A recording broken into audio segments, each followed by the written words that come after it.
How do you see something? You see something only when it blocks your vision. Do you see this? How do you ever see something? Only when it blocks your vision. You see something only when you take it as real. And the moment you see it, it is confirmed that it is real. Right? Would the sages ever behold Maya?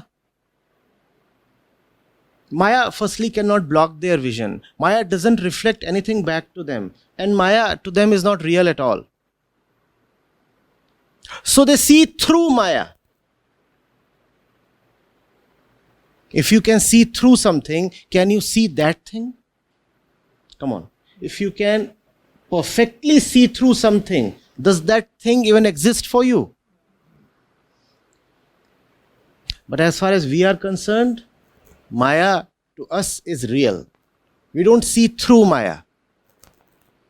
It obstructs our vision. And we do not see it as an obstruction. We call it the vision. Do you get this? It's like this. I want to have you look at the sky. Right? I say, please look at the sky. And you shut these doors upon you. And then you start calling the blackness of these doors as the sky.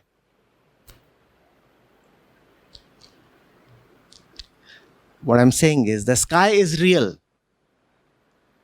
Then the doors have to be taken as something that obstructs the real. Instead, we start calling the doors themselves as real. The doors aren't real. They are the obstruction. Similarly, whatever we see from morning till evening is an obstruction really, not the reality. Not getting it. What you are seeing is preventing you from seeing. Because what you are seeing is not the sight but the screen. No? Okay. That's the sky. Right? Now put your hand in front of your eyes. Right.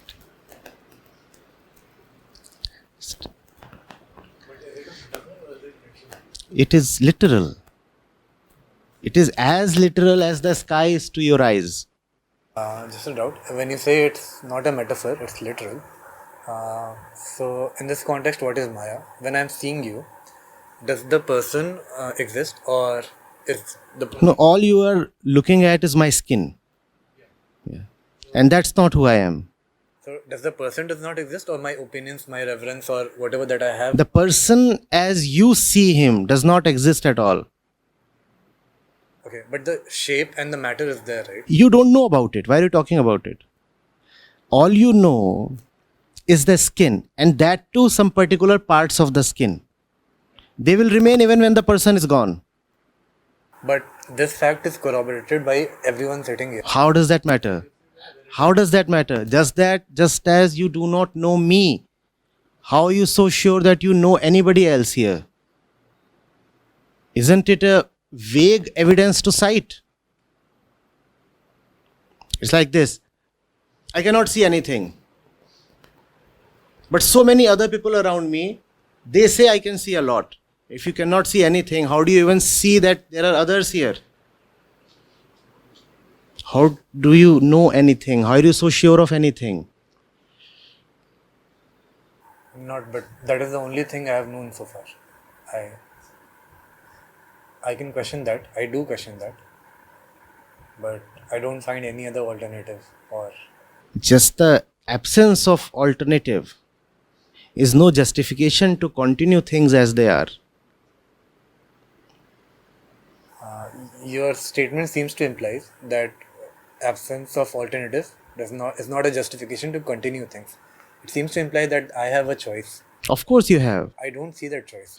You don't see that choice because you are very comfortable with the status quo. Why will you ever see a choice when you are happy as you are? Okay. At probably some surface, subconsciously, I might be happy or might be comfortable, but That discomfort has to grow. Or a vague, unspeakable love has to arise. Either you have to grow dissatisfied with how things are for you, or a very far flung, remote, hazy love has to seize you. love I can't force. Then at least have that dissatisfaction.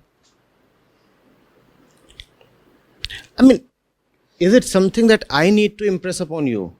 Don't you see how you get cheated by life frequently?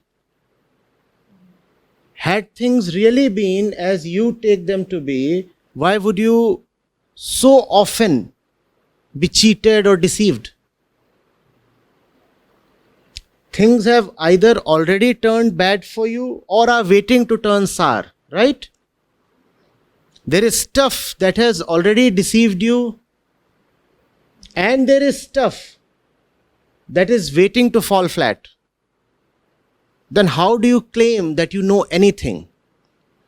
Anything and everything that you have trusted has either already betrayed your trust or is vulnerable to betrayal. Right? And that is the reason we remain so suspicious and insecure, because we know that vulnerability. Your very insecurity is the proof that you do not see anything. Otherwise, why would you be insecure? You buy a product. Does it really greatly surprise you if it doesn't function? It's almost as if something new, that the thing was waiting to fail. You receive a breakup message. Does it really shock the wits out of you? No. Something in you somewhere knew that this was about to happen. Then how do you propose that you see anything? Why this false and self-defeating confidence?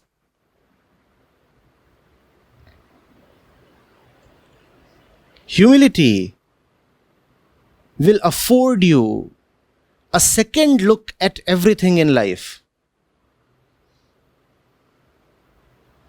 But we don't want to have that humility. We want to be cocksure of a lot of things. We want to assume certainty where it is not. And then we pretend to get shocked. What happened? Oh no. He just got that pink slip. And he's stupefied. And he actually is. Come on. Why pretend? Didn't you see it coming?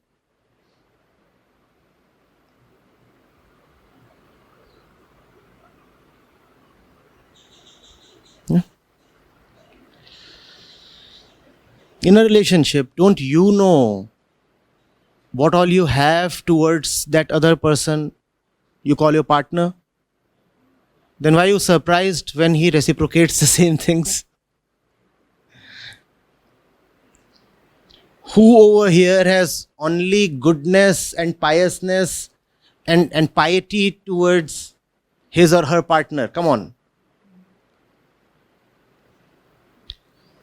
You haven't ever been in a relationship if you haven't ever thought ill of your partner.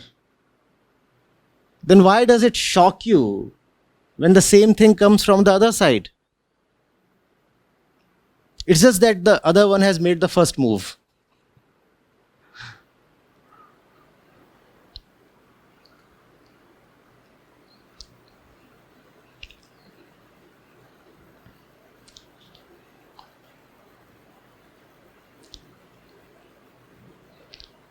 All our life, we are just somehow trying to come to terms with change.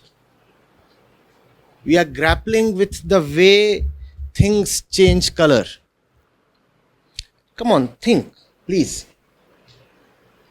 Why do we have to worry so much about change? It is because things just do not remain as they once were. They mutate into something very unpredictable, something unknown. No promise is ever kept. Even a simple t-shirt doesn't remain the same once you pack it out of that store.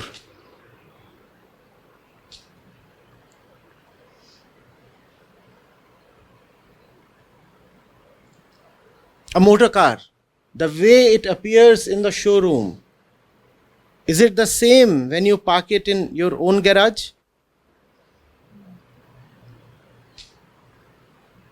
And you paid for the thing as it appeared in the showroom. Had it appeared to you as it appears to you in your own garage, would you have dished out the same sum? Come on. No. And still we say we know. All you know is the surface.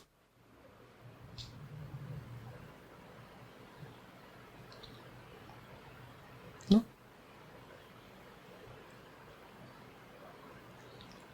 And you could say, but that's something we obviously know, that things change. If you obviously know that things change, then why do you resist change and why do you struggle with change? And why do you do so much to cope up with change? It's an entire discipline, no? Coping with change. Had change really been so acceptable to us, had we really known about change in advance, then why would we be so frightened of change? What is all this future planning? What is all this anxiety and worry? Nothing but a result of our incapacity to see. That's Maya.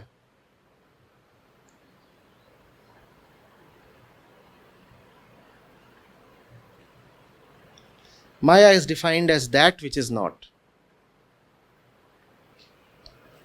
Yama sa Maya. That which is not is Maya. Classically, they say Maya exhibits itself in two forms. It has two powers, Prakshepan and Vikshep. Prakshepan implies seeing things where they are not. You see love where it is not. You see cause for concern where there is none. And Vikshep, not seeing things as they really are.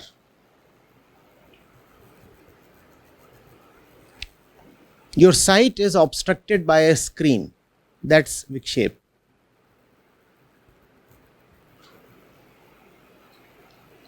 The truth is not being seen because something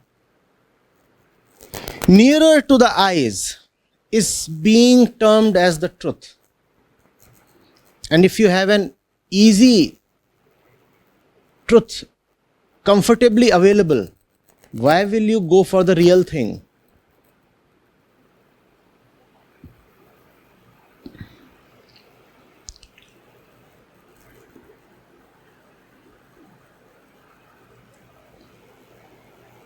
So, the sages behold the truth everywhere, the invisible truth everywhere, because they do not behold anything else. We behold everything else, therefore we do not behold the truth. What does it mean to behold? Pay attention. That does not mean that the sages will not see a banana when they see a banana. It's just that the banana is not important enough to be seen.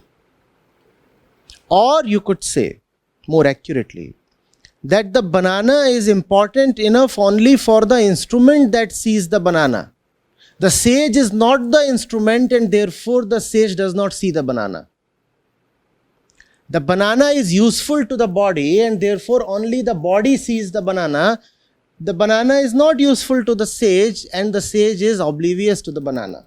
That is what is meant by saying the sages behold only the truth. Why would the sage be interested in a banana? These eyeballs are interested in the banana because the energy from the banana would keep these things active, these balls of flesh. So they may look at the banana, and the mind, for its own movement, requires energy. The mind too might try to figure out how to obtain the banana. What will the sage do with the banana? In our case, that distinction does not exist. We coolly, confidently say, I want the banana. If you want the banana, then you are the body. How else does one become the body?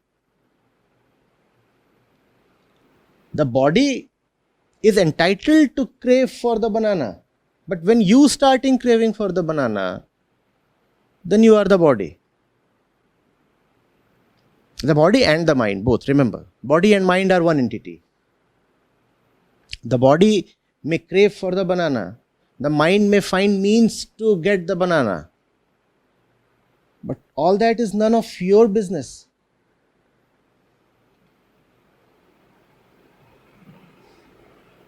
The sage does not behold the banana, therefore the sage beholds only the truth. So when he looks at the banana, what truth exactly does he behold? Nothing, no truth. When I say look at the sky, is there anything to be seen there? And I'm not even talking of the clouds. The clouds too are a screen. When I say look at the sky, am I referring to a tangible object? What's there to be seen in the sky? The sky is no thing to be seen. But even as you look at the sky, there is so much else to look at. The sage is not interested. The sage is not interested. Now you have come to a very simple and easy word. He is not interested in the clouds. Is he interested in the sky? The sky is not a thing to be interested in. So he has no interest. Because he has no interest, therefore he has joy.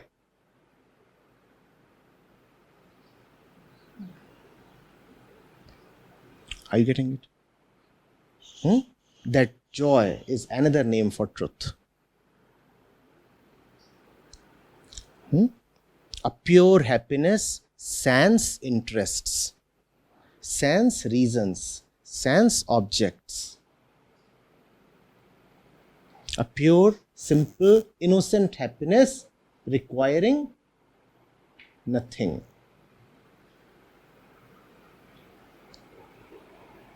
You get this?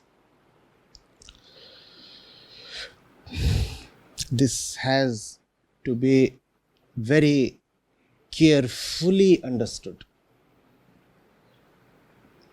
Else you will hallucinate that the sages are seeing deities everywhere, as they show you in your TV serials. And then they say, don't the Vedas say that? That the sages see God everywhere. So you say the sage is looking this way and there appears some figure here, and then the highest and the most sublime thing is brought down to the most gross and grotesque level by our ugly imagination. So that's the reason, ma'am, I said don't be so interested in the sky. You already have ample interests. Why do you want to add one to the list? It's about reducing the length of that list, not doing a plus one to it.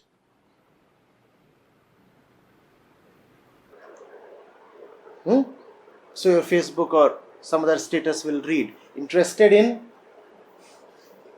pizza, skirts, toothpaste, men, Paramatma.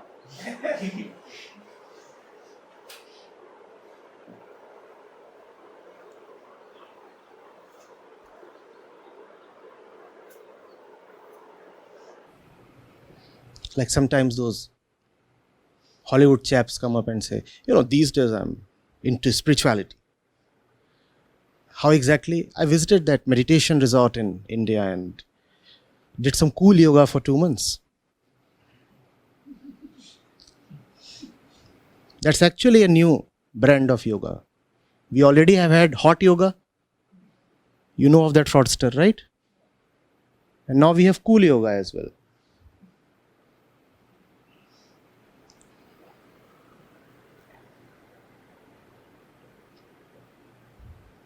Plus one, plus one, plus one, plus one. That's how the list has become endless now.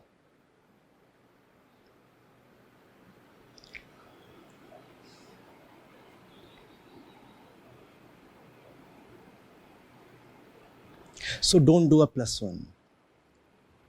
What? That's called neti neti. Negate, negate, negate. Refute, refute, refute. That's the method of the Upanishads. Say no, no, no, no, no, no.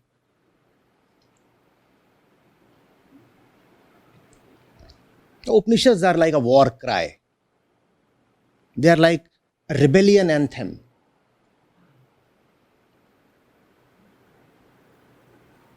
They are like an inner uprising.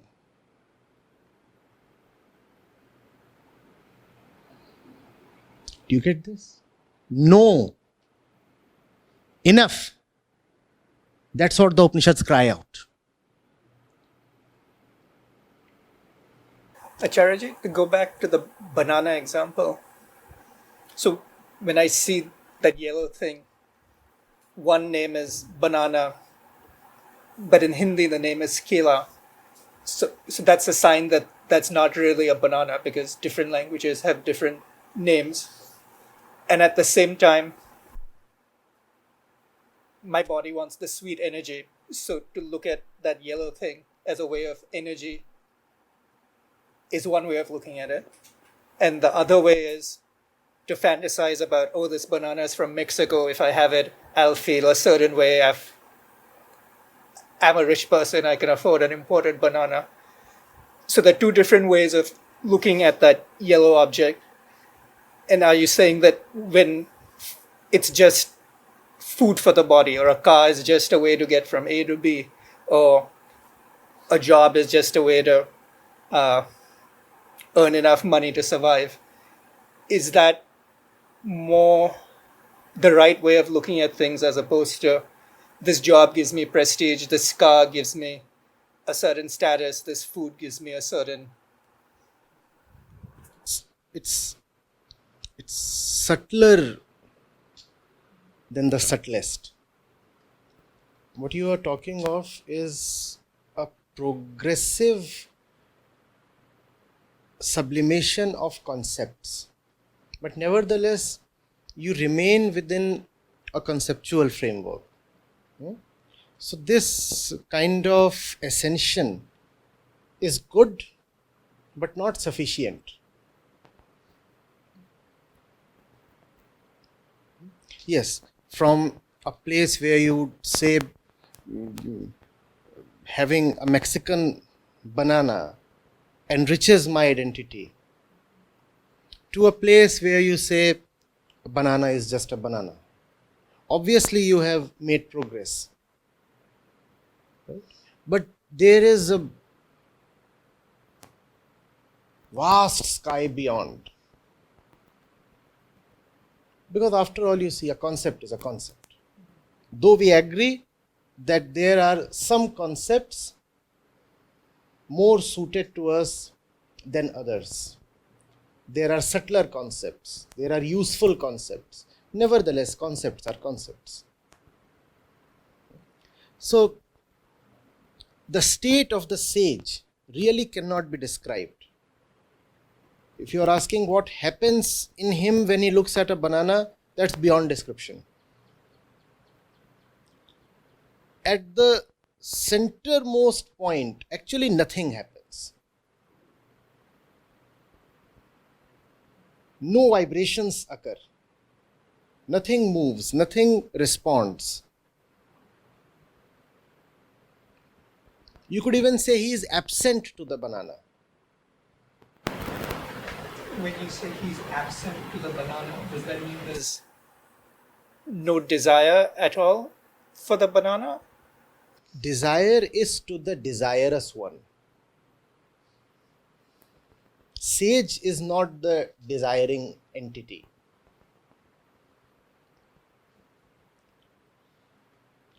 There is a need that you have to keep the body afloat, and there is a need you have to keep the self afloat.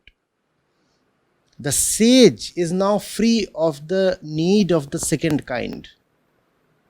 Most of our needs are not to keep the body afloat. We have needs to keep the self afloat. There's a great difference there. And also, please, it's not of much use discussing the state of the sage. Because as far as we are concerned, we need to actually have a relationship with things in the world. The sage has crossed over. He needs no relationships. We need relationships. So a pertinent question for us is how to have right relationships. How to choose the right thing to eat. Should it be a banana, an apple, bread or burger? That's the question we should answer.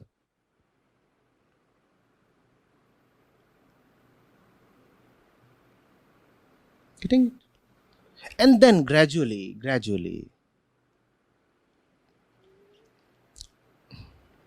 if you are resolute enough, you come to a point where the banana is to the body, not to you.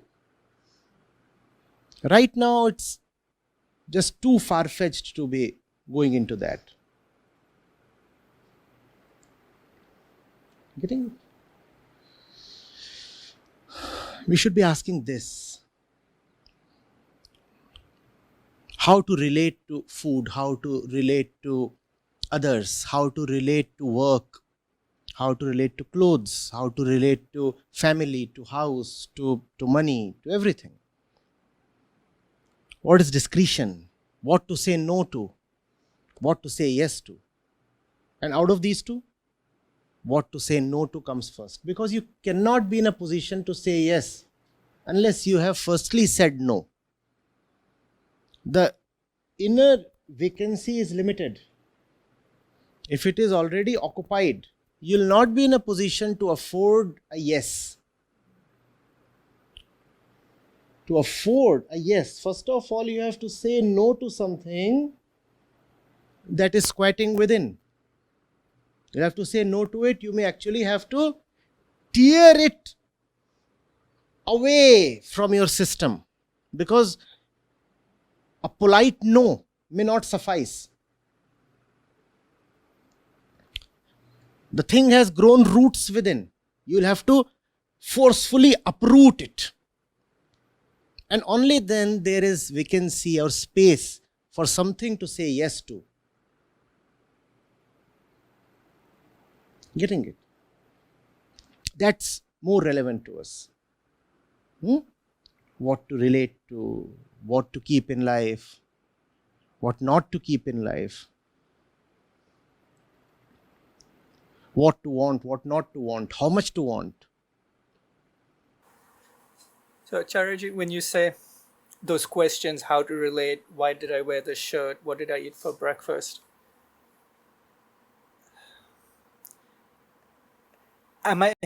I guess when I ask those questions, it sounds like there's some sort of, still, as you said, a concept that's there, that did I do this to further the self, or did I do this just because it's functional? And I guess I'm confused with the intent behind the question. Is the intent to find out whether it's purely functional or whether it's giving me some self-importance that may not? Let there be no intent. Let there be no question.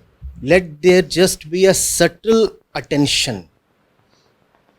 Because I am using words, so what I am communicating is getting not diluted but oversaid. Right? When I say look into your relationships, see what to say yes to, what to say no to, and all those things. No, it doesn't actually exactly proceed this way. You just attend to it. You don't attend to it with an objective. You don't attend to it with a specific question. Great that you raised this. No? Because if you have a specific question, all you can get is a specific answer. And specific answers won't suffice. You need something a bit from the beyond. You need to know that which has so far been unknown to you, right? So your inquiry has to be open-ended. You don't look at his face with the question, is he black or white? Now, if that is the question, the answer will be binary, right?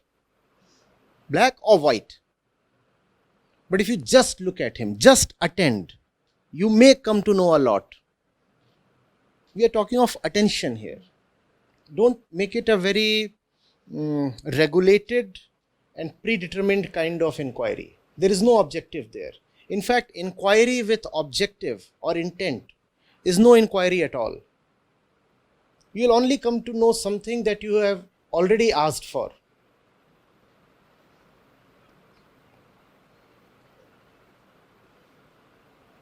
Similarly, observation. You don't observe with a purpose. It has to be purposeless observation. You just open yourself to know.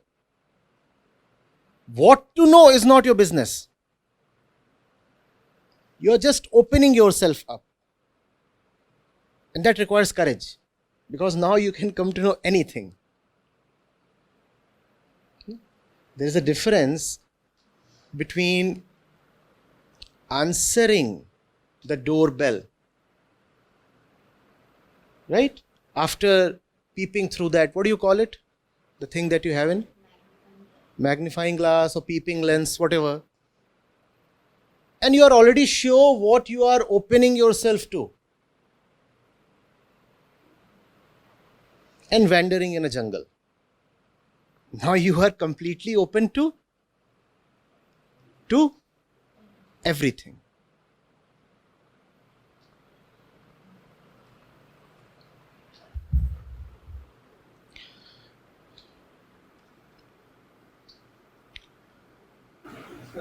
At least to me, it sounds like, even so, I take away the intent of the question, is he black or white? And I look, but I notice that when I do that, there's still conclusions and mind things coming up this way, that way. That has to be avoided as much as possible, and that is coming to you because of your purposeful life and purposeful education. The kind of life and occupation you have had has taught you to be business-like with everything. At the end of the day, you want to ask, so what did I get out of this? How much did I make? What the benefit is. And you bring over that attitude into this as well. So I observed, what did I come to know? You don't have to determine what you came to know. In fact, it is quite likely that this passive attention that you have, Krishnamurti used to call it choiceless awareness. This passive attention may not yield any visible fruits at all. And that's the beauty of it. You're just attentive. And you do not even come to know what attention has yielded to you. And then suddenly one day, you find that you know something very precious, and you wonder with a smile, how exactly did I come to know this? From where did this knowledge come to me? I have never read such a thing. I've never heard such a thing. I've never thought of such a thing, and yet I know this. And that's the joy in living. To know without knowing, to know without training, to know without education or purpose, to just know. To know without conditioning. That must be added. A lot of that which we know, we may just subconsciously have been conditioned for it. And that's not what I'm calling as meditative knowledge. No. Meditative understanding is a different thing altogether. And it offers you such immense freedom. You don't have to be prepared. You just have faith that you will be up to life and up to the occasion and up to challenges when they come. So you ask me a question. I just do not know where I would come from. I leave myself free and loose to come from anywhere. And I know I rest in peace. And whatsoever would come forth would just be the right thing. And there is such security and comfort and effortlessness in it. You don't get tired. The body does. You do not get tired. And that's how, if you can respond to everything in life, by not having it upon you to respond, you're not responsible for anything now. Just letting it happen. As if a greater power beyond you is in charge. Huh?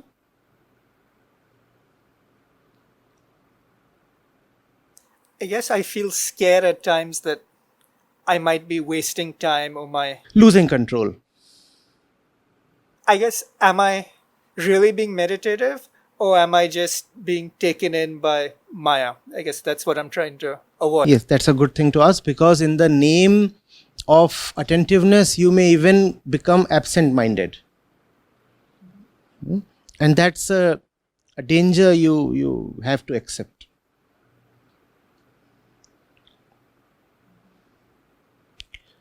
Maybe after every 10 minutes, 15 minutes, you'll check yourself and ask, what was I doing? Was I attending? Or was I dreaming, hallucinating?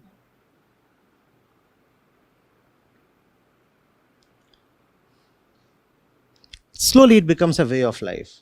Things start opening themselves to you.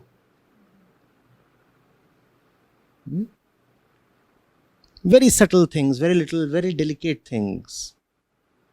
Just